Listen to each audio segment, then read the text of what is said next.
Hola, muy buenas a todos. Mi nombre es Aaron y este es mi compañero Jonathan y estás viendo Mente Lúcida.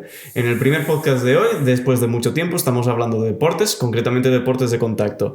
Y como no, hablamos esta vez en concreto del Jiu-Jitsu, aparte de otras cosas, y hemos traído un profesional, concretamente Joan Morales. Encantado de tenerte aquí y bueno, si quieres explicar un poco quién eres, qué vienes a decir. Vale, pues mi nombre es Joan Morales, soy cinturón negro de Jiu-Jitsu brasileño 3 grados. Ahora hace 9 años que recibí el cinturón negro y actualmente soy profesor en 2 escuelas. Una es el Sport Set, que es un centro de judo en Manresa, donde tenemos un equipo de Jiu-Jitsu, Manresa Jiu-Jitsu. Y luego en Parets del Vallès también estoy dando clases junto con otros compañeros en Parets Jiu-Jitsu. Y ambos equipos son filiales de Barcelona Jiu-Jitsu, que es nuestra academia principal. Hoy hablaremos de varios temas, unos temas muy concretos para la gente que está más especializada y otros pues para la gente que quiere aprender un poco de este deporte. Así que para empezar, para la gente que no sabe qué es Jiu-Jitsu tal, seguro que hay mucha gente que ha escuchado Jiu-Jitsu y Jiu-Jitsu brasileño. ¿Podrías diferenciármelo, porfa? Sí, yo diría que la diferencia entre el Jiu-Jitsu tradicional y el Jiu-Jitsu brasileño, la diferencia principal yo creo que sería el combate. En Jiu-Jitsu brasileño, pues aparte de la técnica hacemos combate todos los días, combate activo, que el oponente pues está siempre haciendo resistencia, ¿no? Y es un combate bastante potente. Y creo que en el tradicional no se suele hacer de esta manera. Bueno, y también para gente que no conozca tanto el jiu-jitsu, que diga, bueno, un arte marcial como puede ser el boxeo o la capoeira o lo que sea, ¿podrías un poco concretar a grandes trazos qué diferencia el jiu-jitsu de otras artes? Sí. Bueno, el jiu-jitsu, normalmente en nuestra academia, por ejemplo, empezamos con kimono, que da, pues bueno, tienes más técnicas, ¿no? Al principio para aprender lo que son los movimientos. Y el jiu-jitsu, digamos que es agarres, no hay golpes, pero lo que sí lo hace muy completo, sobre todo también en cinturones más avanzados, ya marrones y negros, es que puedes atacar realmente cualquier articulación del cuerpo, ¿no? Puedes atacar cuello, codo, muñeca, rodilla, pie, gemelo, bueno, puedes atacar prácticamente todo, excepto retorcer dedos, morder, meter dedos en los ojos y cosas así, golpes, pues puedes hacer casi de todo, lo que hace que realmente el arte marcial sea completo y sea bastante potente. Bueno, perdona, en Jiu-Jitsu siempre he escuchado de que es un arte marcial donde el pequeño puede ganar al grande porque no es más técnica que fuerza. ¿Crees que estoy en lo cierto o realmente no?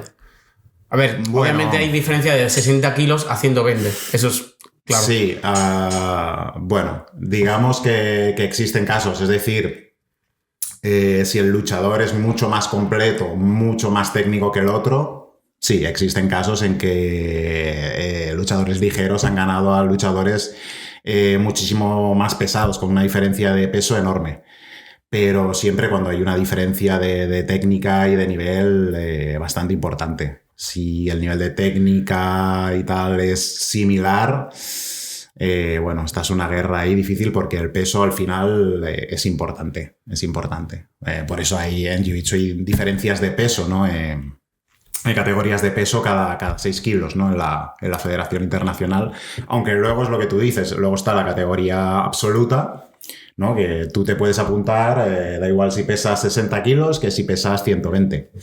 De hecho, se dan combates que hay diferencias de peso muy grandes y en algún caso el absoluto lo ha ganado alguna persona ligera. Pero es lo que os digo, no es fácil. Tiene que ser ya una persona a un nivel técnico de un nivel muy alto. Y volviendo un poco al principio en diferencias de las artes marciales, por ejemplo, el Brazilian Jiu-Jitsu, para la gente que no sabe, ¿en qué se diferencia con el Nogi? Brazilian Jiu-Jitsu se consideraría con kimono, vaya, lo que es el arte marcial tradicional, ¿no? Que en el origen pues siempre fue con kimono.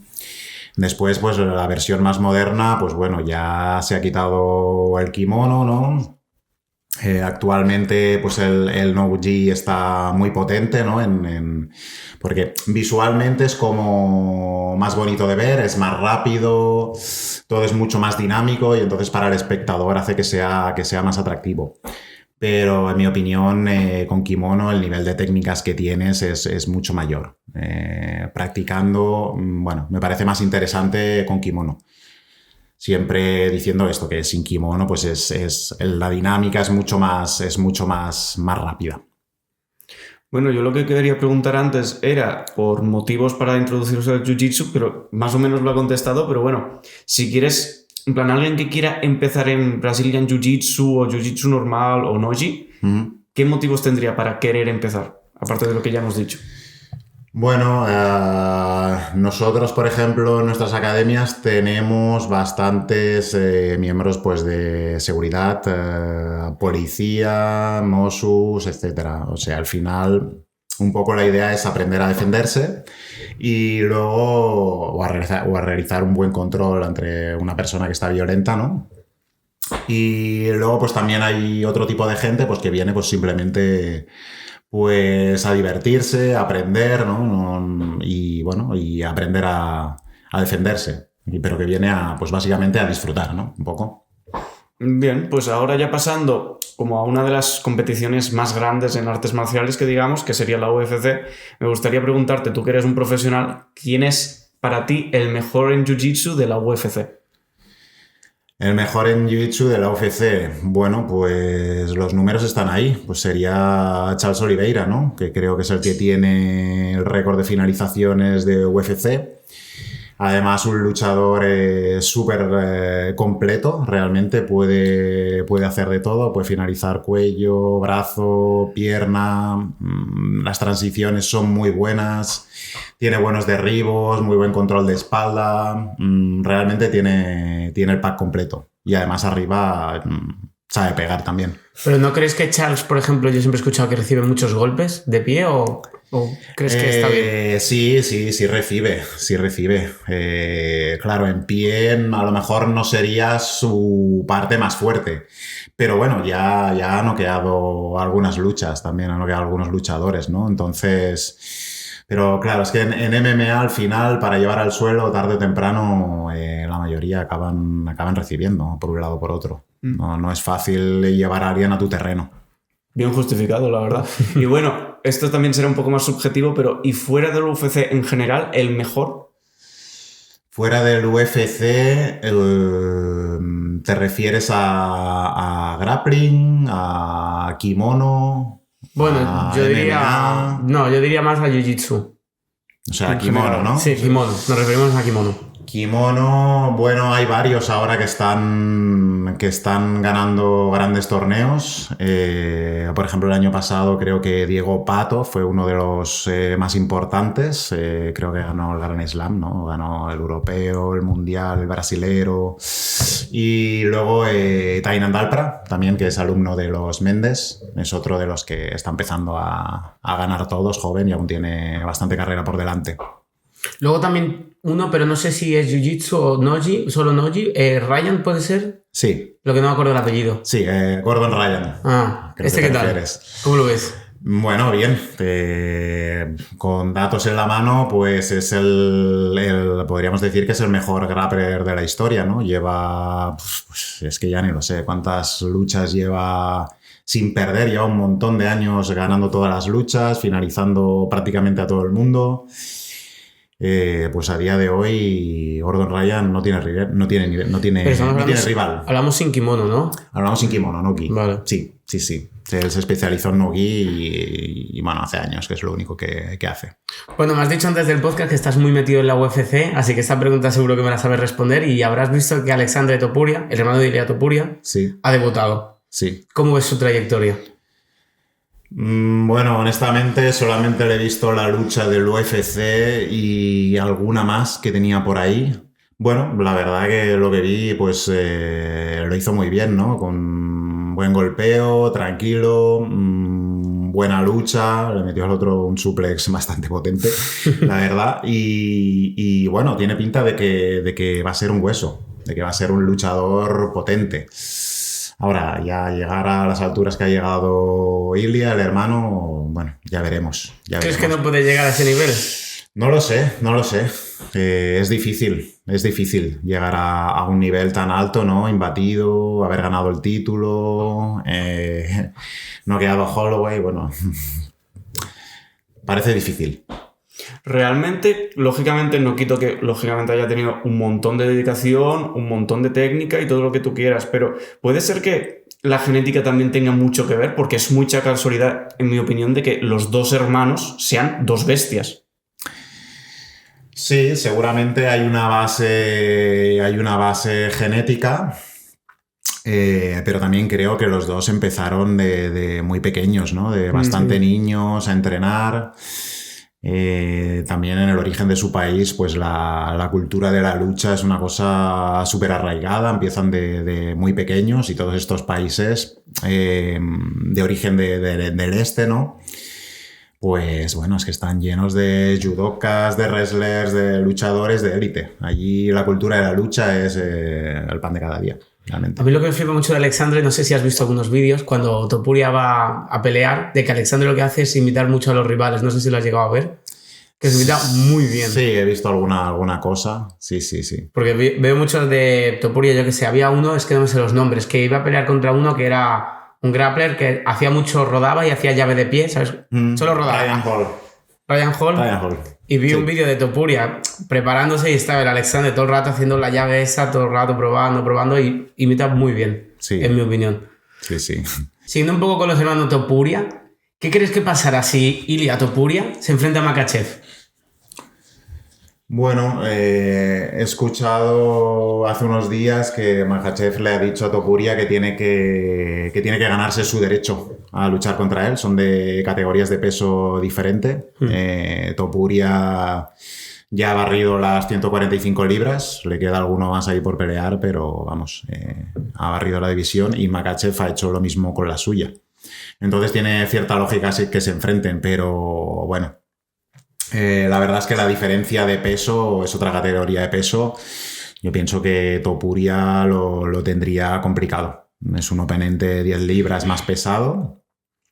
Y bueno, lo que son subidas de peso suele ser complicado pelear con alguien que es más grande y más fuerte que tú. En el hipotético caso que llegaran a igualar pesos, ¿crees que Topuria le puede someter? ¿Finalizar, te refieres? Sí.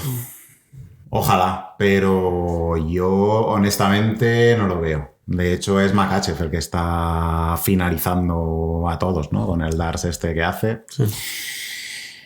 Bueno, soñar es gratis, ¿por qué no? Pero parece complicado, me parece complicado a mí. En tanto alto nivel, es entendible que digas, bueno, técnicamente sería muy difícil que pudiesen pelear aún porque hay diferencia de peso, etcétera, etcétera. Pero ¿hasta qué punto crees que, como digamos, el orgullo influencia las decisiones de esta gente? Porque, por ejemplo, decir, te tienes que ganar el mérito a luchar conmigo, es como un poco fuerte, ¿no? Bueno, yo creo que se refiere a que Ilia, ha limpiado prácticamente su división, pero claro, también es verdad que en la división de Makhachev es una división muy difícil. Hay varios huesos y yo creo que lo que quiere decir es que tiene que hacer alguna lucha con alguno de los top que hay antes de enfrentarse a él. Yo creo que se refiere a esto. ¿Top te refieres a Dagestanis, te estás refiriendo o no? Bueno, no sé cuáles tops hay. No sé si está Oliveira, hay varios ahí rondando esta categoría de 155 que es muy dura. Es muy dura esta categoría. Porque Topuria está en gallo, ¿no? Está en 145. Y Makhachev está una por encima, ¿verdad? 155. ¿Y Topuria tendría que subir o Makhachev bajar? Topuria tiene que subir a 155. ¿Para pelear? Sí. ¿No puede bajar el otro? No, sería imposible que Makhachev hiciera ese corte de peso. No, porque ¿crees que ya no puede bajar aún más? No. ¿Porque cuánto mide? No, los cortes de peso en MMA, si lo habéis visto alguna vez, pues son brutales. De hecho, uno de los rumores es que Ilia quiere pelear con Makhachev porque las últimas pérdidas de peso están siendo absolutamente una burrada. Bueno, hay vídeos. De hecho, y todo pierdes hasta agua del cerebro, ¿no? O sea, entras todo te quedas súper seco. Incluso algún luchador ha tenido problemas de salud grave e incluso ha fallecido en algún caso. Ahora estamos hablando de pérdidas de peso que algunos es que pierden 10-12 kilos. Es una animalada. Porque una cosa, yo siempre he pensado que los cortes de peso está súper bien porque, claro, para que todo el mundo pese lo mismo a la pelea. Pero todo el mundo sabe que al día siguiente en la pelea, la gran mayoría pilla un rebote de kilos espectacular. Sí. Entonces, mi pregunta viene más bien por decir, entonces, ¿por qué se hace corte de peso? Si luego en la pelea cada uno va con un peso diferente. Tecnicismos, ¿no? Es una buena pregunta. Claro, al final es una norma para que tú des exactamente el mismo peso que el otro. Si tú quieres arriesgar y perder 12 kilos de peso porque luego te vas a sentir muy fuerte, pues vale. También había algún luchador de UFC que casi no cortaba peso, porque él decía que se sentía mejor sin cortar peso, aunque claro, luego cuando te subes ahí, el otro es mucho más grande que tú. Esto aquí es una cosa de cada cual, pero la mayoría de gente intenta cortar el máximo peso posible para luego ser lo más fuerte posible. Pero claro, la cuestión es cómo te recuperas de ese corte de peso. A algunos les va bien, a otros les va fatal. ¿Pero no crees que sería mejor hacer el pesaje, por ejemplo, una hora antes de la pelea o unas pocas horas? Para que no hayan estos rebotes. En Jiu-Jitsu lo que hacen es te pesas y subes al pelear directamente. No puedes hacer corte de peso. Entonces, si has cortado un poco de peso, pues cuando subas a pelear estarás débil. Que bueno, a todos nos ha pasado. ¿No crees que eso es más justo? Bueno, es diferente. Sí, es otra manera de pensar, sí. Te voy a hacer una pregunta que esto puede ser un poco viral si se pone en redes sociales tu respuesta. Y yo quiero que me respondas qué crees que gana. ¿Striking o grappling? ¿Striking o grappling? Mira, yo siempre digo lo mismo. Al final, lo que hace el arte marcial bueno es el luchador. Es decir, hay strikers muy buenos, hay strikers pues más mediocres y hay strikers pues que no son gran cosa. Y en grappling exactamente lo mismo. Al final la cuestión es ¿a quién enfrentas con quién?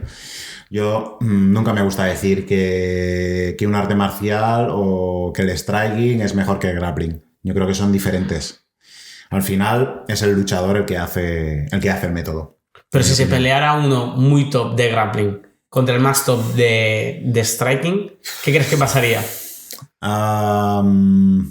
Bueno, si es lo de siempre. Si el grappler consigue cerrar el espacio y ponerlo en el suelo, pues el otro está fastidiado, que es lo que suele pasar. Si es un puro striker que no sabe nada de grappling, a la que te pone la zarpa encima, la cosa se complica. Bueno, y luego otra pregunta que también es un poco como muy apoteósica sería, en tu opinión profesional, que lógicamente estás muy inclinado al jiu-jitsu, que diga, pero ¿cuál es el mejor arte marcial en general? ¿Cuál es el mejor arte marcial en general? Bueno, a mí personalmente hay unos que me gustan más que otros. Por ejemplo, me parecen más útiles, sobre todo si vas a hacer MMA o un combate ya pues algo más serio. Pues hombre, yo diría que tienes que saber, la mayoría entrenan boxeo sobre todo enfocado en MMA. La parte de lucha, que es imprescindible porque hay muchos wrestlers que son dominantes en MMA simplemente porque ellos eligen dónde quieren estar. Es decir, si un wrestler quiere estar en pie, está en pie. Y si te quiere poner en el suelo, pues te pone en el suelo. Y luego sería la parte de las finalizaciones del jiu-jitsu y también de saber posicionar en el suelo. Entonces, la mayoría de luchadores de MMA tienen base en estas tres, que serían boxeo, lucha y jiu-jitsu. Luego hay otros que a lo mejor tienen otros orígenes, ¿no? Karate, tal. Pero normalmente estos tres son los más potentes. Pero si solo tuviera que saber Claro, no te has mojado, ¿eh? Me mojo poco. No, mira, Joan, yo salgo a la calle, ¿vale? Y tengo un problema. ¿Cuál es la mejor arte marcial que puedo saber en ese momento? Hombre, yo te diría que el jiu-jitsu, claro. Pero yo, por ejemplo, veo muchos memes de jiu-jitsu en la calle que sale que le van a atracar y lo que hace el otro, dice el de jiu-jitsu, dice, bueno, espérate un momento, y saca el tatami, se pone el kimono, no sé qué. Sí, me hace gracia. Bueno, yo creo que el jiu-jitsu tiene muchas cosas buenas y en parte se ríen de esto porque el jiu-jitsu, en algunas escuelas, la parte en pie es como un poco débil, ¿no? Te enseñan mucho a trabajar en el suelo. o cuando empieza el combate a sentarte en el suelo, ¿no? Mientras que en un combate real, pues evidentemente necesitas casi seguro proyectar y caer por arriba. Y esa es la razón por la que algunos pues hemos empezado a entrenar judo hace tiempo, porque el jiu-jitsu está muy bien, pero es muy completo, pero como todo, pues tiene sus partes débiles. Y una de las partes débiles, como decía John Danaher, pues es la parte en pie. Me alegra que hables de judo porque justo te iba a hacer la pregunta de si crees que es necesario hacer judo antes de hacer jiu-jitsu. No creo que sea necesario. Creo que son artes marciales diferentes, pero con un tronco común, y que en mi experiencia, hace unos años que he empezado a hacer judo, pues se complementan a la perfección. Si puedes hacer judo y jiu-jitsu, pues me parece la leche, porque puedes proyectar, tienes base en el suelo. Yo creo que sería una de las combinaciones más completas de cara a poderte defender en un combate real, teniendo las dos. No obstante, si tienes que quedarte con saber más de judo o más de jiu-jitsu, mejor jiu-jitsu, ¿no? Yo creo, para defenderte. Vaya pregunta más difícil.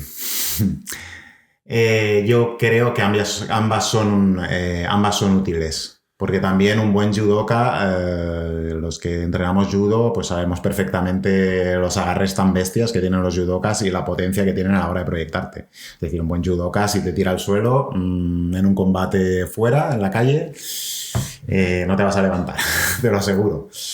Luego el jiu-jitsu evidentemente también tiene muchas herramientas, ¿no? El jiu-jitsu lo que tiene, pues a lo mejor es que es muy, muy completo, ¿no? Si caes por abajo, pues incluso, yo qué sé, pues puedes meter una llave de pie, una llave de brazo, posicionar.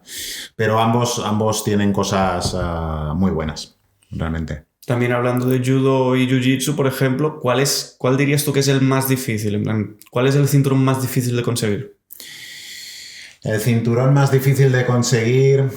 Bueno, mira, en jiu-jitsu siempre decimos que hay como un tope, porque la carrera en jiu-jitsu es muy larga, es decir, para conseguir un cinturón negro, pues probablemente es una de las artes marciales que más cuesta. Decimos que puedes tardar tranquilamente entre 8 y 12 años en conseguir un cinturón negro, y hay gente que incluso más, pues porque vuelve a empezar, tiene una lesión, etcétera.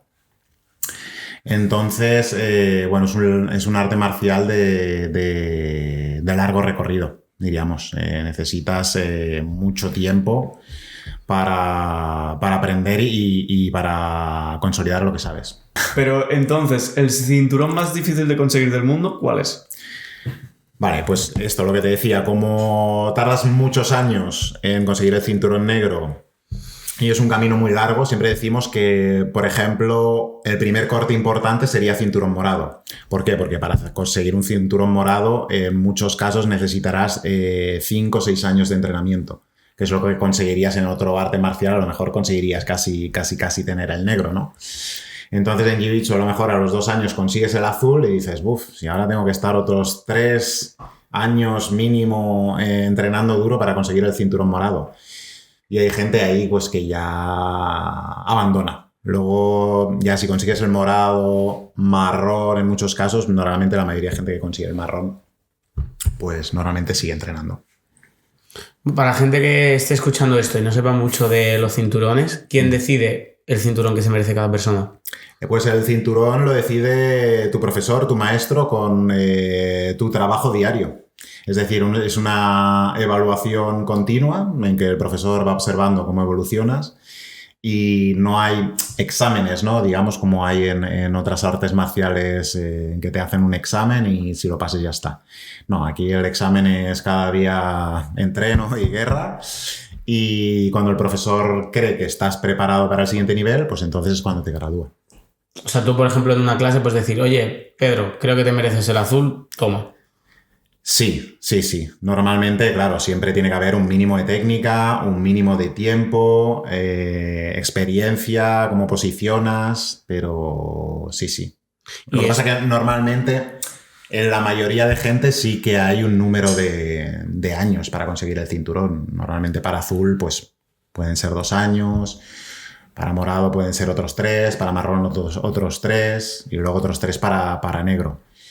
Esto como mínimo en las escuelas pues más o menos duras. Que luego hay escuelas que tardan algo menos, pues no lo sé. Pero en la nuestra suele ser así. ¿Pero esto es de habla o se hace, me invento, un escrito o alguna cosa de yo te doy cinturón azul? No. Se da el cinturón azul y luego ya si el profesor te quiere dar su diploma o lo que sea, esto ya es otra cosa, pero el cinturón se da así. Y teniendo tantos años de trabajo detrás, para alguien que está haciendo Jiu-Jitsu o quiere empezarlo, ¿cuál dirías que es la mentalidad que tienes que tener? La mentalidad que tienes que tener es entra con humildad en el tatami, aprende, respeta a tus compañeros y a tu profesor y disfruta lo máximo posible. Olvídate de los cinturones, olvídate de quiero ser cinturón tal o cinturón cual, porque en muchos casos lleva a la frustración. Por ejemplo, en mi caso yo nunca me preocupé de ningún cinturón. Más bien al revés, como quería competir, pues mira, oye, contra más tarden en darme el cinturón, pues más seguiré compitiendo en este, porque en el siguiente sube el nivel y en el siguiente sube más y en el siguiente sube más. Entonces yo siempre diría al alumno, sobre todo que disfrute y que ame lo que hace. Eso es lo más importante. Sin eso, todo lo demás se pierde. También mucha paciencia, ¿no? Porque cuando entras en Jiu-Jitsu es como te finalizan y así hasta que llevas 3 meses o algo y sabes defenderte a lo mejor, ¿no? Sí, ya está más. Todo depende del nivel con la persona que hagas. Sí, siempre decimos que hay como diferentes escalas. Pues bueno, cuando eres blanco, evidentemente te están finalizando y pegando continuamente. Luego, cuando eres azul, pues a lo mejor ya no tanto, pero si viene un marrón, pues ya sabes lo que te va a pasar. Y conforme vas subiendo, el nivel se va complicando y luego siempre hay más. Es decir, puede ser cinturón negro y cuando entrenas con los cinturones negros coco, pues sabes que también te pueden pegar. Entonces siempre hay más. Entonces es un trabajo de trabajar tus frustraciones y sobre todo dejar tu ego a un lado, que es algo que mucha gente no consigue. Cuando consigues dejar tu ego fuera del tatami y saber que, bueno, pues que en un día dado pues cualquiera te puede finalizar, pues ahí empieza lo interesante. Eso justo te iba a comentar, porque igual la mayoría de gente entra y igual dice, wow, voy a ser cinturón marrón, nada de tiempo, solo quiere como el reconocimiento de tener algo en un arte marcial y también sobre todo de voy a ser el mejor, no va a ser nada difícil o lo que sea, y luego entras y te están dando hostias todo el rato y eres el último de la fila. Sí. ¿Crees que es un poco de mala percepción de la gente? Tendría que... Bueno, yo creo que es lo que te he dicho, creo que es una cura de humildad. Si tú vienes a un tatami de Jiu-Jitsu con tu ego inflado pensando que porque eres tal o eres cual vas a barrer el tatami, pues creo que estás equivocado. No sé, si vienes a mi academia, por ejemplo, en algunas clases que hay un montón de cinturones negros y hay un montón de nivel, pues si piensas que vas a ganar a todos, pues estás equivocado porque vas a encontrar un montón que te van a pasar el autobús. Entonces, yo creo que esto siempre es una cura de humildad. Incluso tú siendo cinturón negro creo que tienes que ser humilde también. Y bueno, da igual si finalizas o te finalizan. Para mí no hay diferencia. No es porque he finalizado ya este cinturón negro, soy tal. Pues no, hoy lo he finalizado yo y a lo mejor mañana me finaliza él. Esto funciona así. ¿Y tú como profesional, qué percepción tienes? ¿De que entran muchos que son así que van mal o normalmente está más o menos la gente en su sitio? Bueno, yo creo que si vas a una buena academia con un buen profesor, el equipo ya hace el filtrado. Es decir, si es alguien que quiere conseguir un cinturón muy rápido y tiene un problema de ego, pues probablemente no aguantará o buscará otro sitio. Porque, claro, ahí es una cura de ego. Todos los días te van a estar pegando, es así. ¿Alguna vez te ha pasado de que te ha venido un alumno muy subido y dice, das un poco más tu potencial, decir, ahora te voy a finalizar varias veces para que aprendas un poco? Yo soy bastante buenazo, no suelo hacerlo. Pero en algún caso, pues sí, toca un poco plancharlo un poquito y bueno, pues que vea que esto no es Disneylandia, que decimos, ¿no? Esto no es Disney. Aquí hay lo que hay. Entonces, tranquilízate, baja un poco tu ego Y también a los blancos a veces se lo digo también, ir con más calma, controlar los movimientos, no resistáis tanto porque al final es cuando, sobre todo los primeros años, cuando vienen las lesiones y muchas veces es por aguantar, es por ego, es por no saber hacer el movimiento, ¿no? Todo esto es muy importante. Hablando de finalizaciones, ¿qué técnica crees que es la más útil? Obviamente en cada cinturón pues habrá una técnica que digas, esta funciona, pero ¿cuál dirías que suele funcionar bastante bien? ¿Dirías una simple como rollo guillotina o tirarías una omoplata? ¿Qué dirías tú? Bueno, al final la posición más efectiva que existe es finalizar desde la espalda. Es así. Si tú tienes el oponente totalmente controlado por la espalda, pues ya tienes la posición más dominante que hay y es atacar el cuello. De hecho, cuando hay mucha diferencia de peso, prácticamente una de tus pocas opciones es esta, coger la opción de coger la espalda y finalizar desde ahí. Yo diría que al final es la posición dominante y en MMA igual.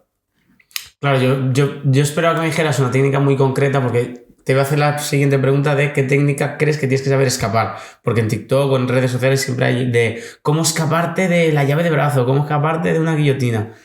¿Tú hay alguna que digas, mira, sí o sí, aprende a escapar de esto? Yo más que escapar de una técnica diría que la defensa es una parte muy importante del jiu-jitsu, que mucha gente que no conoce pues lo ve como una parte, o sea, ves los vídeos de las super finalizaciones, los super movimientos, tal y tal, pero te olvidas de la defensa. La defensa es una de las bases del jiu-jitsu y de hecho cuando la gente defiende muy bien es un problema porque está todo el rato defendiendo y luego te ataca a ti. Entonces... por ejemplo, no sé, el campeón más grande de la historia, Roger Gracie, ¿no? Muy conocido por finalizar desde montada y tal, pero luego veías que cada vez que le encajaba una finalización tiene una defensa absolutamente increíble. O sea, el tipo tú lo ves rodar fuera de campeonatos y tal, y es que no hay manera de finalizarlo, es imposible. Tiene una defensa increíble. La defensa es muy importante. Antes hemos hablado de esto con los memes de el que hace jiu-jitsu y lo paran por la calle y todo eso, pero a nivel práctico como profesional, el Brazilian Jiu-Jitsu, ¿cómo de útil es en la calle? ¿Cómo de útil es en la calle? Pues yo personalmente no me he encontrado en muchas situaciones en la calle. Por cosas de trabajo, pues sí que en varias ocasiones tuve que reducir a alguien que se puso violento. Y la verdad es que incluso llevando años de jiu-jitsu y tal y sabiendo todo lo que tú quieras, es bastante complicado. Es bastante complicado controlar a alguien que está muy violento y sobre todo que no quieres hacerle daño, además. Entonces, en esas situaciones es como, bueno, sí, tengo mucha experiencia, lo he controlado, lo he dominado, pero ves cuántas cosas pueden salir mal, ¿no? Me caigo por aquí, me he dado un golpe contra el suelo, la rodilla se me ha torcido.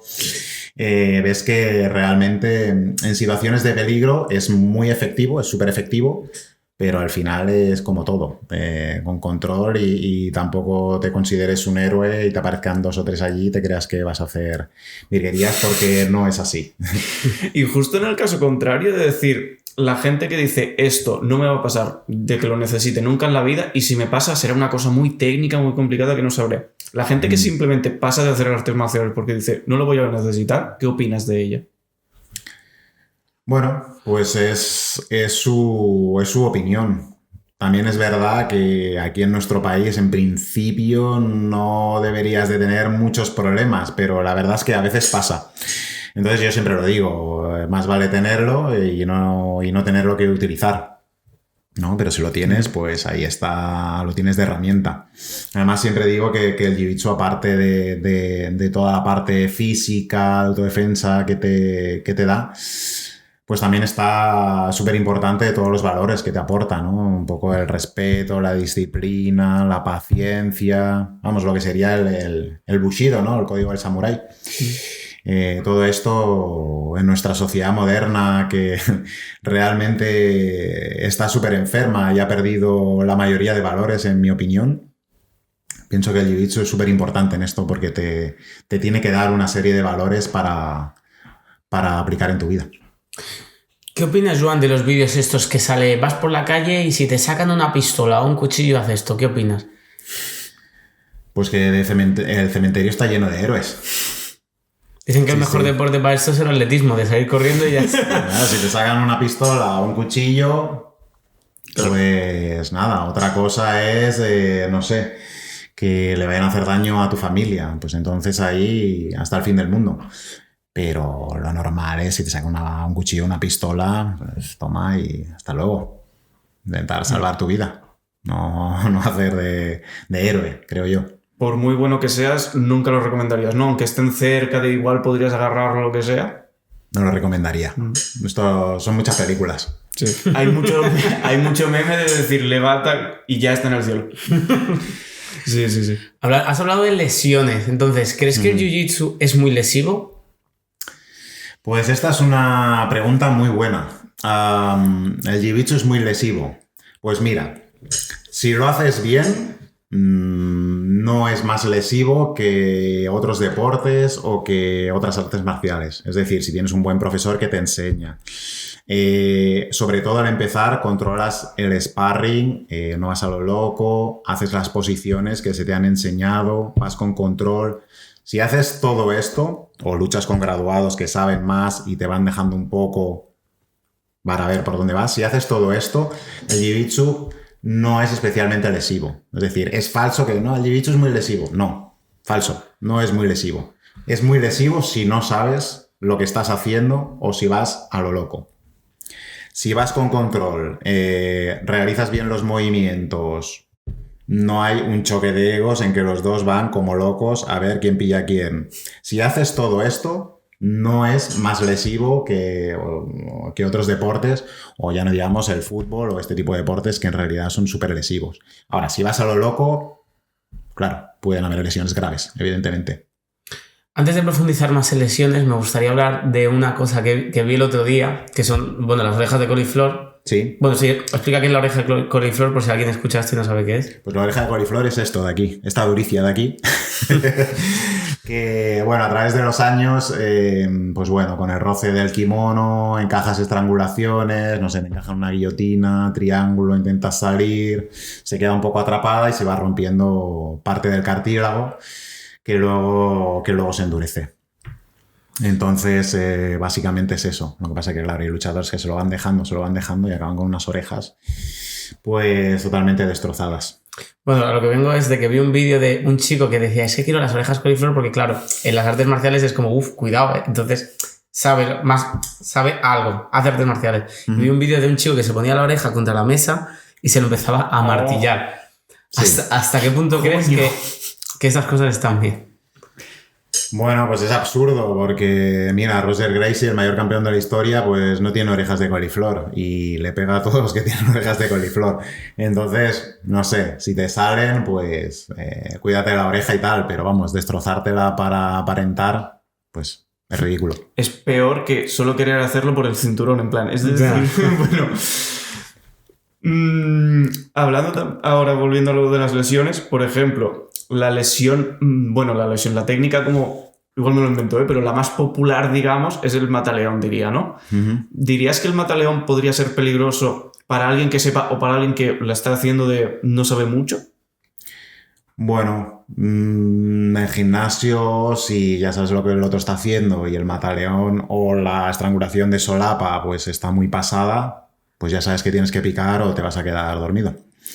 Entonces, al final es como todo, el tapeo está para tu seguridad. Si no palmeas, el otro se supone que también estará un poco al tanto de cómo estás, pero al final tu responsabilidad es tapear. Lo que pasa que es verdad que todos a veces aguantamos más de la cuenta y alguna vez te dejan frito. Sí, puede pasar. ¿Crees que es peligroso? Porque ahí yo creo que hay gente que lo ve y dice, madre mía, lo va a matar, le está haciendo mataleón y dice, lo va a matar.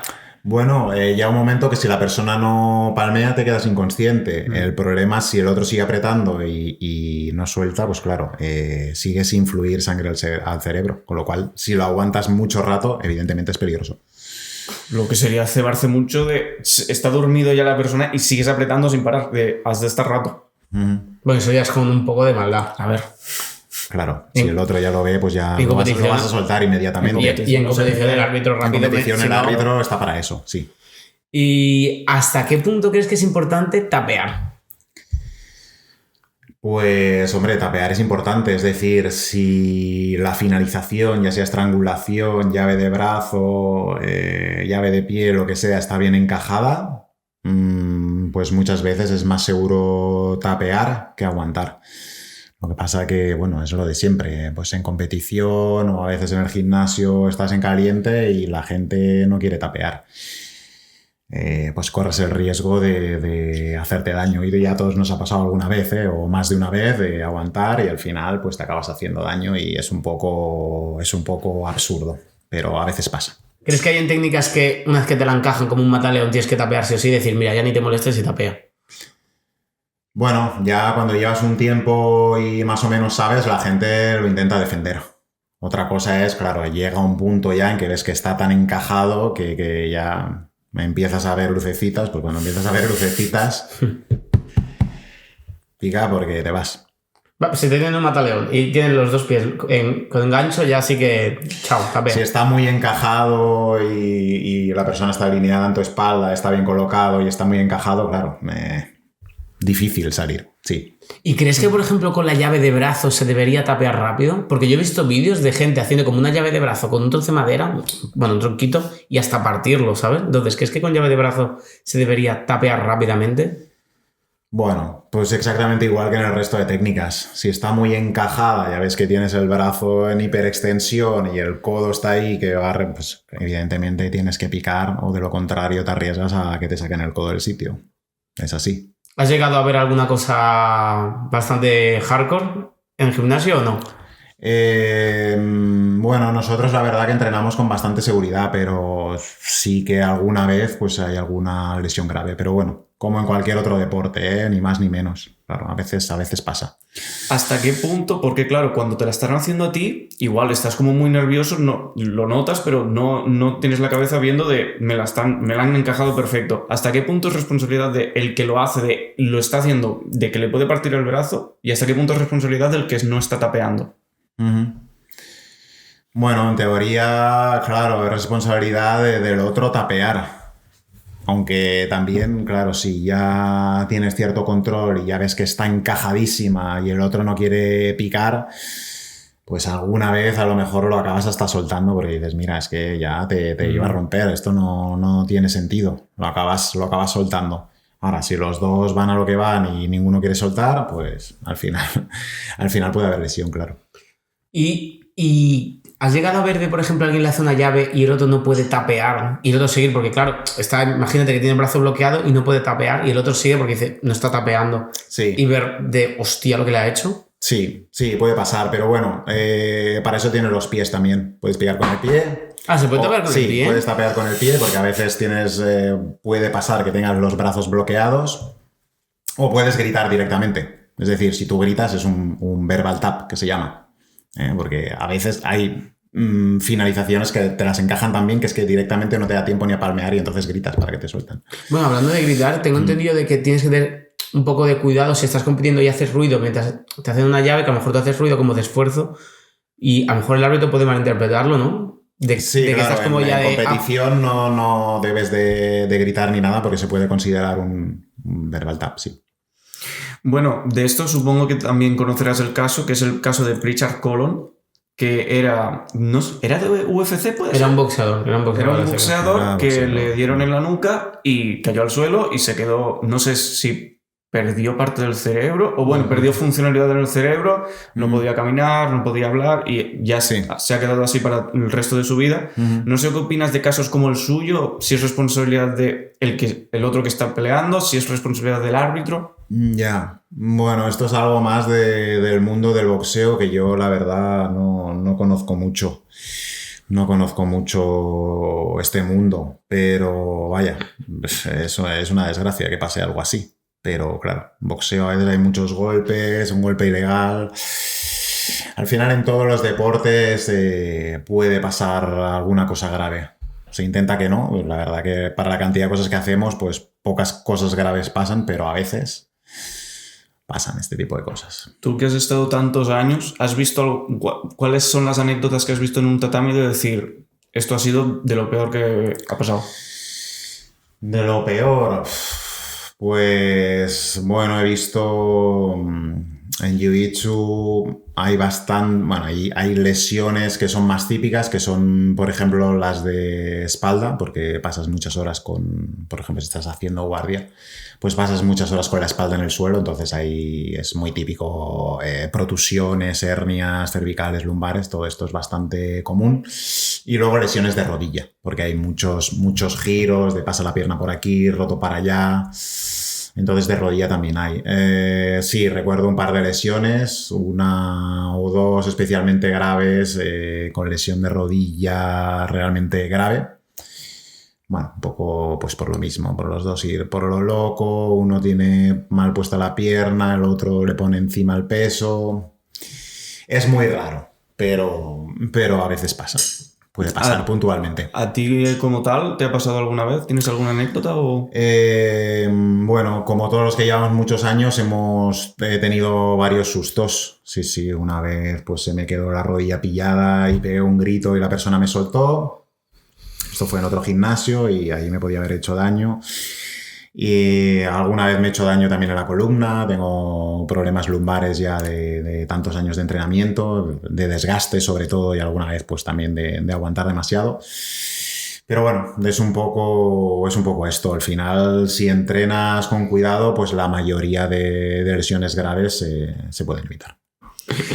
Antes hemos hablado un poco de qué enfoque le das a empezar el jiu-jitsu. Después de una lesión que igual te has hecho mucho daño en la rodilla, en la pierna, lo que sea, sí. ¿Con qué cara vuelves a entrenar? En plan, ¿cómo lo vuelves a enfocar? ¿Cómo vuelves al entreno de verdad? Sí, pues es una buena pregunta porque siempre yo, he tenido la suerte de que no he parado nunca durante mucho tiempo. He tenido lesiones, pero no he tenido nada muy grave.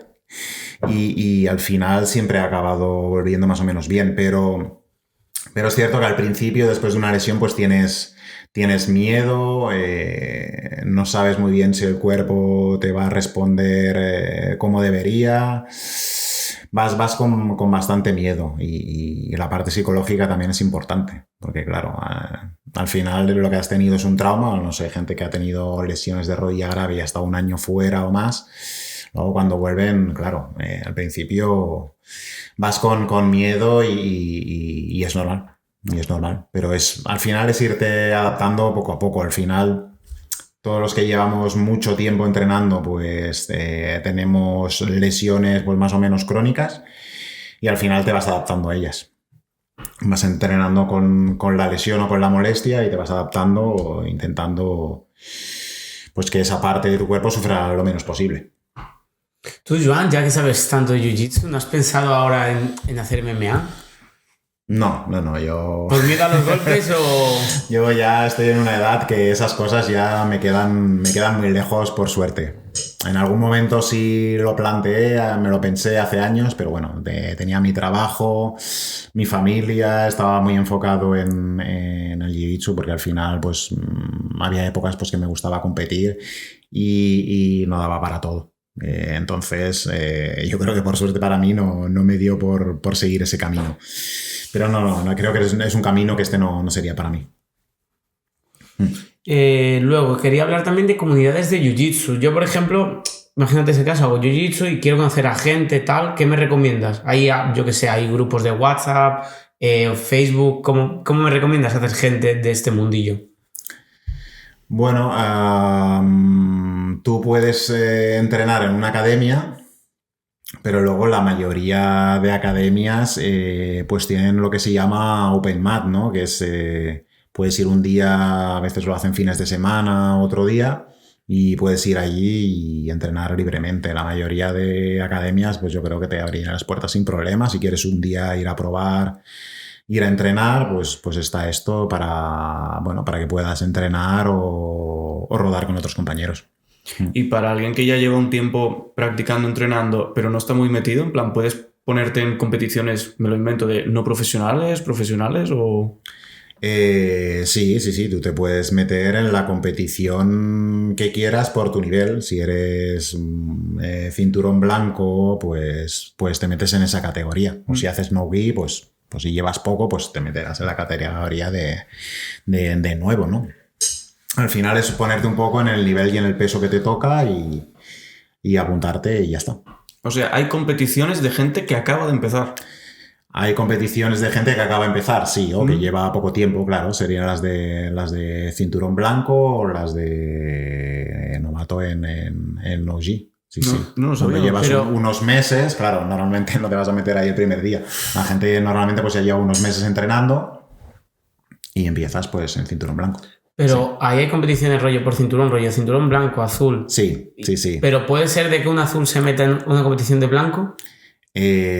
No, son niveles diferentes. Cada uno tiene que pelear en el cinturón que le toca. Pero yo me puedo apuntar de forma individual, ¿no? Sin que vea... Sí, tú te apuntas de forma individual, pero claro, si eres blanco te vas a apuntar en blanco. Sí, no obviamente en blanco no hay apuntar... más, pero uno de azul, por ejemplo, dice, voy al blanco, casi me gano la competición. Se supone que tu profesor y tu academia no te va a dejar hacer eso. Si eres azul, pues tienes que competir con azules, lo no vería con blanco. La gente de decir, este no es blanco, este es azul.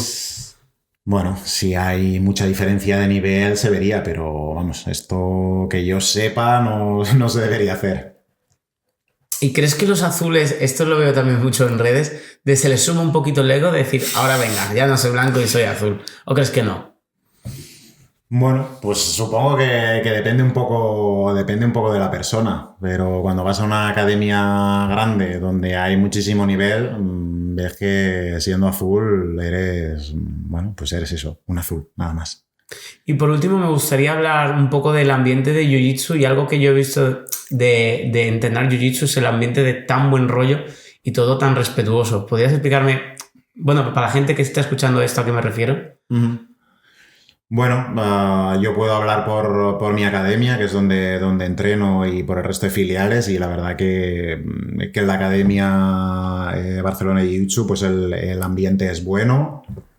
Siempre que viene gente nueva, pues es bien recibida, hay buen ambiente, las clases están bien. Siempre intentamos pues tener el máximo respeto por los compañeros y compañeras que vienen a entrenar.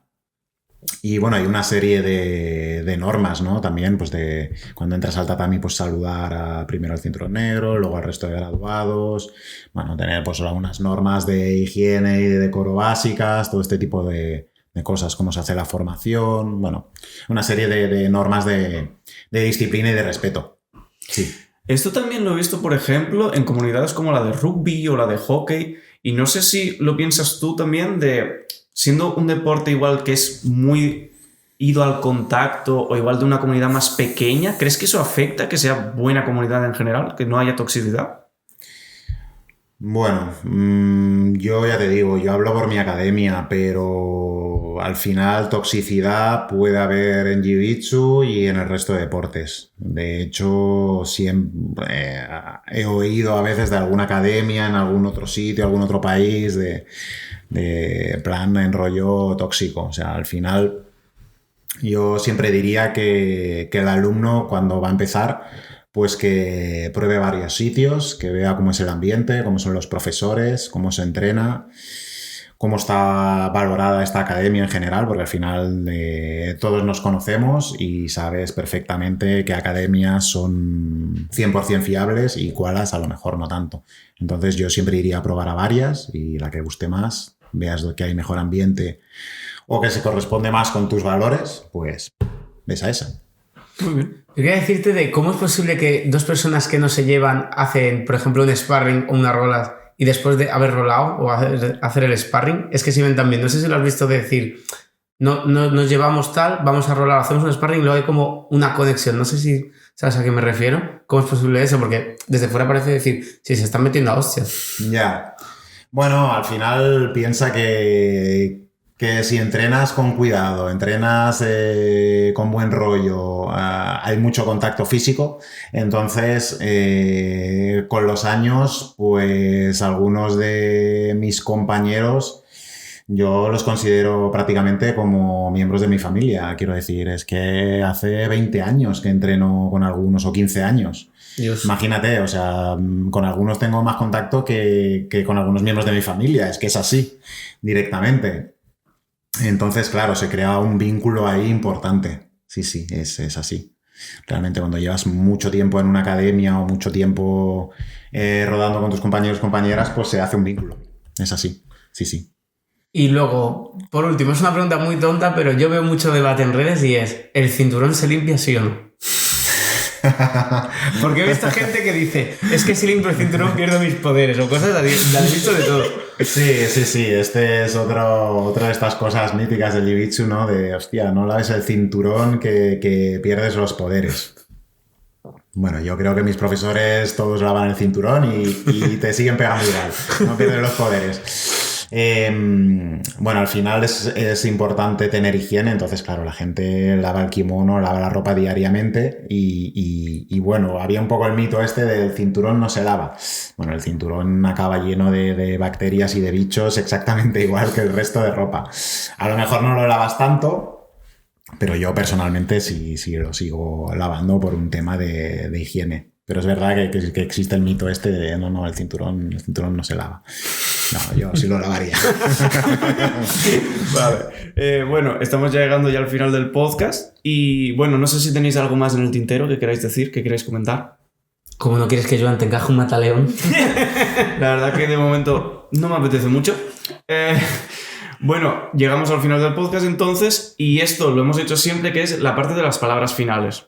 Si quieres promocionar algo, si quieres dar un valor, decir una historia, contar algo al público, puedes hablar ahora directamente a tu cámara, que es esa de allí. Uh-huh. Y bueno, es tu momento, no te interrumpiremos y habla de lo que tú quieras. Vale. Pues nada, os invito a que vengáis a entrenar a cualquiera de las academias de Barcelona Jiu-Jitsu. Yo estoy en Manresa y en Parets, pero hay Badalona, Hospitalet, Mataró, hay otros sitios. Sois bienvenidos, os lo pasaréis bien, disfrutaréis, incluso si os estrangulan. Pues dicho esto, Joan, muchísimas gracias de verdad. Aún así, en la descripción del vídeo dejaremos todas las redes, sí. Todo lo que tú quieras estará para que la gente pueda ir a verlo, ¿vale? Vale, sí, perfecto. Así que, dicho esto, muchísimas gracias y vale, gracias a vosotros. Hasta el siguiente episodio. Adiós.